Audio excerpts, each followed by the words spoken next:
I do want to think about Nottingham Forest.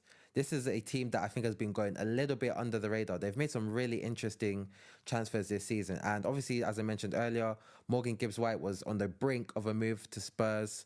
But since managing to get Morgan Gibbs-White to renew his contract, which I think is a massive move, let's keep in mind Morgan Gibbs-White was one of the best attacking midfielders in the league last season. He was someone who helped Nottingham Forest get that big push, staying in the top four throughout most of the season. And he also got a Premier League Player of the Season nominee. He's one of the 8 nominees alongside his club teammate, Chris Wood. So you got to think about this is the level of player that he is now. He's in his mid-20s. He was not even entering his prime yet. He could have been a big player for Nottingham Forest to lose, but he's actually a massive, massive bit of business for them to be able to get him to renew his contract. And in the meantime, they've now just signed Douglas Luiz from Juventus. He had a terrible first year or only year at the club, to be honest with you. It just didn't seem like he fit the manager's plans at any point in time.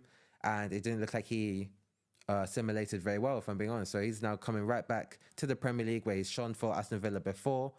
And he's going there with Juventus taking, I think, a £25 million hit. They paid big money to sign him, adding in some players in a swap deal as well.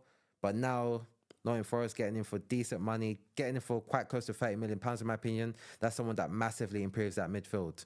I think he was one of the best sort of holding players in the Premier League, actually, during his 1 or 2 years, his last 1 or 2 years at Aston Villa.